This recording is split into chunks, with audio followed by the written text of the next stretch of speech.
我見到一個廣告啦，我哋喺我哋嘅視像嗰度講俾大家聽個咩廣告啦嚇。咁咧就好有趣嘅，叫做致林日欣老師嘅公開信。林日欣就係大家知道係一個補習天王，就相當出名嘅啦。咁點解會有咁嘅公開信呢？原來咧就現代教育咧就公開挖角就挖呢個林日欣老師嘅角。咁呢個林日欣老師咧就係遵理集團嘅，咁就正在咧申請緊呢個主板上市。咁好過癮㗎喎！計晒條數出嚟咧，就話嗱，我而家正式向你挖角啦，大概加埋咧4年合約咧，就你可以咧1年咧可以收入咧大概去到8500萬啦咁樣。哇，咁厲害嘅8500萬呢個數字咧，成為香港甚至世界私立教育界裏邊一個紀錄嚟嘅。嗱，我想講咧就唔係講呢個廣告，呢個廣告可能係有宣傳嘅性質係好重嘅。我就想講就話係用一個咁嘅方式去挖角，而嗰個數目大得咁緊要，咁啊變成咧教育作為一個商品，呢個不在話下啦。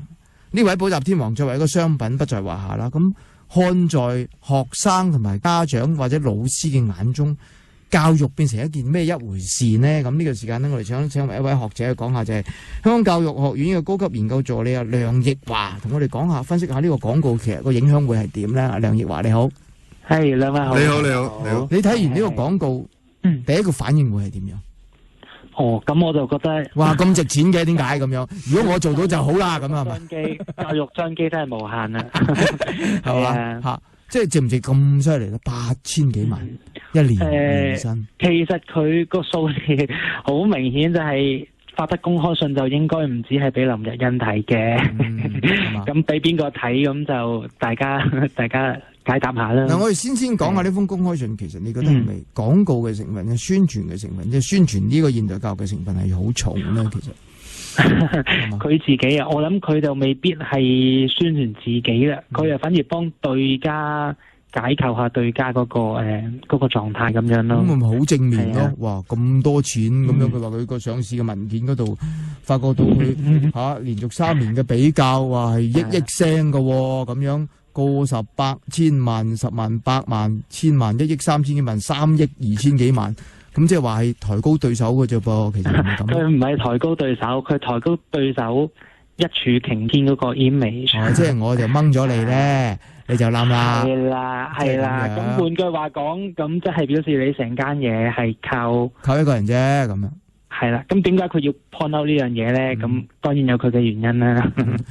係啊，喂，你覺得係咪即係阿梁華？你覺得係咪即係好唔正常咧？即係大家好似買賣喺度，即係教育就係一種買賣，一種俾身價嘅一個行業嚟嘅咁樣。其實教育呢樣嘢咧好特別嘅，教育呢樣嘢，你啱啱就 point out 到一個即係補習啊，響最多即係譬如教師啊或者學者之間咧最大嘅 concern 就係咩咧？到底有錢人得到更加好嘅教育，到底是否公義？即係呢樣係個教育公平嘅一個問題嚟嘅。咁呢個當然 assume 咗補習係有助於教育，或者補習有助於分數啦。咁呢個就係最多人 concern 嘅咯。咁至於補習是否有效咧，就係第二個問題啦。咁頭先 assume 咗呢樣嘢有效噶嘛？但係是否有效就係另外一個 argument 嘅 point 咯。補習是否有效啊？真係要計過先知啦，係咪？即係話佢啲人啲補習天王就吹噓，我諗你一定知比我清楚啦。佢哋係咁嘅，佢哋咧就如果發現到一個考生，佢知啦，未必一定知噶，佢就招攬嘅，就話喺放榜之後，佢曾經呢個考生喺佢間學校嗰度補過，然後又攞得好好嘅成績，包括5星星。咁如果佢知嘅話咧，佢就會打電話俾你話俾你聽，你嚟我度影幅相，公開你個名，然後咧我就俾翻幾多錢你咁樣。你接受訪問咧可能會仲多啲咁樣，用呢個方式。咁有啲學生當然認啦，哇有錢咁，有啲學生就睬你都傻啦，咁 cheap 咁樣覺得係咪？或者研究啦咁 cheap。喂，佢即係真係純粹作為一種商品嘅方式去做嘅。佢係揾一個代言人咯。咁至於你話呢樣嘢好似有啲古怪喎咁樣，咁其實我哋發現咧其實都不止係補習有啲咁嘅狀態，因為譬如內地咁樣，因為內地譬如私立學校有啲係好好噶嘛，佢哋都真係會揾一啲譬如考咗好幾百分嘅好勁嘅，重金邀請佢，俾幾廿萬佢，你 repeat 一年啦咁樣。咁我係啊，真係。last year 咁叫佢，你唔好入嗰間啊！你 repeat 一年啊，你 repeat 一年咧，跟住代表我哋又考到咩成績嘅話咧，咁咧我就你有幾多錢收翻啦？咁樣，即係淨係買，佢唔單止攞學生嚟做代言人，佢甚至係攞幾廿萬嚟買起嗰個學生做佢學生一年咁樣咯。不如我就淨係終身為你學校做宣傳啊 ，repeat 又 repeat 又 repeat 啊 ，repeat 到40歲啦咁樣得唔得？咁我咪到40歲，起碼每年都有幾廿萬收啊，咁樣係咪咁咧？係啊，佢視之為俾埋份工嘅添咯，即係有啲咁極端嘅情況添。咁我覺得現代即係或者什麼買起你張 shirt 俾你，即係張 shirt 好奀嘅啫，嗰樣嘢好奀啊！代言人嘅形式咯，我覺得而家係。你覺得嗱，我唔知道嗰個情況係點樣，我對教育唔係好熟啦。除咗我有2個細路讀緊書之外，都唔係好熟。喂，你覺得對於正規嘅學校咧，會帶嚟咩影響咧？我聽過啲咁嘅講法㗎。就如果我即係參加咗一個補習天王，即係我俾得起錢啦，屋企俾得起錢去補習，咁我就唔係好睇得起啊！喺學校教嗰啲老師㗎，我上堂根本唔使聽你嘅。我諗住放學就去補習，嗰度咧能夠令我考到5星星嘅機會咧，大過上堂咧好留心聽你講書。呢種現象係咪已經出現咗？你講到話我之前學過一次，我而家作學梗係冇動機去參與課堂啦咁樣。咁因為我之前都做過個研究嘅，就 target 啲教師訪問咁樣啦。咁其實咧，我初頭都 assume 會唔會係咁樣咧？咁 turn out 咧，啲教師咧就比較少 report 呢樣嘢，即係覺得呢個係一個問題。其實咧，佢預習咗一次入嚟，可能佢會仲明解多啲添。咁即係反而有教師會。你呢個研究淨係問教師嘅咋？冇問學生啊？冇問學生。唔好意思啊。中小學咯。但係反而咧，你話講到對於補習對教育嘅影響咁樣咧，反而就折射咗另外一個問題啊。就係咩咧？嗰啲教師咧覺得喂，其實補習都幾有用噶喎，咁樣反而係咁樣啊。咁點解有用咧？即係教師自己覺得係啊，佢哋覺得教師即係部分教師啦，我唔能夠代表2萬幾個教師講嘢啦。部分教師就覺得其實我哋上堂咧好難照顧個別差異嘅，咁亦都好難追功課喎。個學生去補習，有人幫我追功課幾好啊咁樣，或者有人幫手照顧個別差異。你知啦，而家啲學校拔尖佢係好 concern 嘅啫，補底嗰啲補底就話之你啦，咁係嘛？冇人睇噶嘛，咁所以啲教師又話：喂，有人幫我出邊補底喎，咁幾好啊！我都唔得閒幫佢補底咁樣。甚至有部分教師話同啲家長或者學生講咦，你啲成績爭少少喎，你會考慮你會考慮補習下咁樣。咁我覺得，所以我就覺得補習折射出嚟嘅問題就係咧，大家都唔覺得照顧個別差異不足呢樣嘢係個問題。大家唔覺得呢個係一個問題，咁就係佢指示出嚟嘅問題啦。唔係梁奕華，我真係作為立法會議員呢，我真係覺得係好大問題。而家香港呢，你知道我哋係用緊每年成700億，係擠落去我哋嘅教育度啊嘛。喂，咁我哋嗰啲不如俾搣翻300億俾補習老師。係咯，咁你嗰700億係咪真係等於抌落鹹水海咧？即係嗱，同埋咧，我覺得你教育咧係咪等於考試嘅分數咧？即係如果你而家譬如你而家呢啲咁嘅補習社，佢招來嘅唔係話我點樣德智體群美，唔係我點樣可以培養一個傳人出嚟，係嘛？將來咧可以即係判別是非，可以自己咧真係做到一個判斷咁嘅人啊嘛。咁你如果而家咁，我覺得係一個好畸形嘅現象嚟嘅。雖然我知道問佢冇乜意思，但係我諗咧，即係呢個吳克儉咧，即係作為而家掌管香港教育嘅最高當局嚟㗎啦，係咯，即係佢會唔會覺得慚愧嘅咧？會唔會覺得好羞愧嘅咧？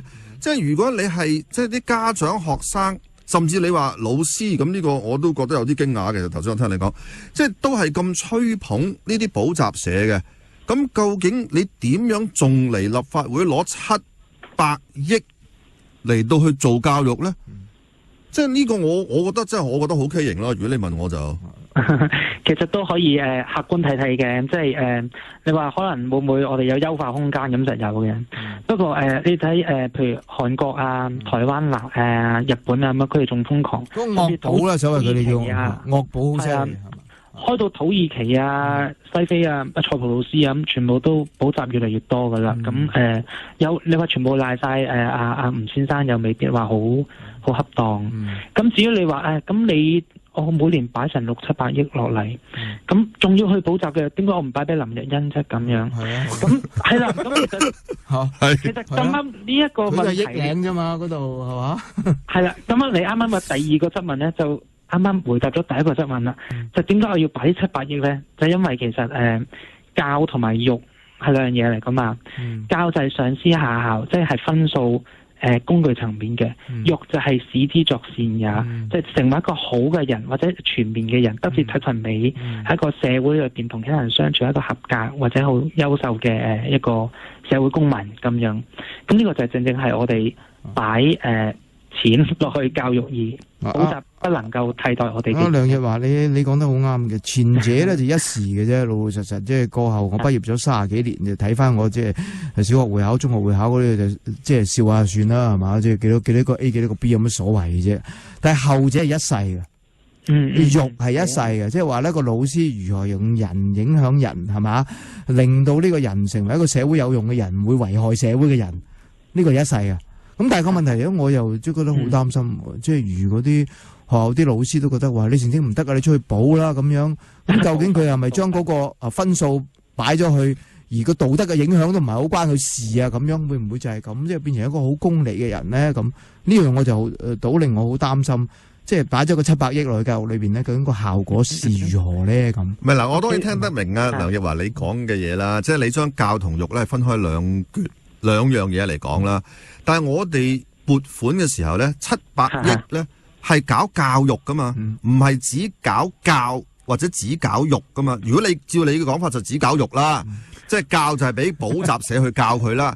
但係嗱，我唔認識阿梁日華你啦，我唔知你咩年紀，但係即係譬如我同阿森哥咁嘅年紀嘅人咧，嗰陣時冇補習社嘅。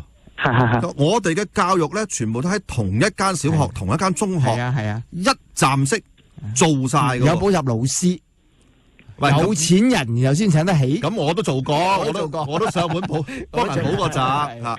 咁但係唔係而家咁樣即係企業化，即係將嗰一個教咧係上市嘅。即係嗱，呢個我唔知道啫，我就想問下專家啦。即係其實點解呢個30年下來係會有個咁怪嘅發展嘅咧？將教同育係劏開咗嘅咧？呢個咪都係教育異化嘅一個病徵嚟，異化咗啊？係咪咧？你話如果劏開又說不上嘅，不過其實你問到兩個問題就係話，點解有個社會風氣去到咁嘅咧？我哋細個嗰個年紀，其實補習係一個好 shame 嘅一樣嘢嚟嘅，你去補習代表你唔掂，即係你都係 below average 噶啦，所以係一個好差嘅 stigma 嚟嘅。咁但係而家補習係一個時尚啦，係一個對分數嘅追求啦，或者對自己代表自己着緊學業啦，甚至家長會視補習為一個叫咩啊？以金錢換取快樂嘅變奏啊！以金錢換取我盡咗父母責任啦，咁樣嘅一樣嘢啦。咁第二就係話到底補習係咪有效過日校教書咧？咁其實我嘅訪問咧，亦都即係持平啲講，我訪問亦都講咗另外一樣嘢，就係有好多教師都會話你覺得你聽我唔明，而你出去補習明，其實點解啫？因為你聽我講係講第一次嘛。你去補習係聽第二次嘛？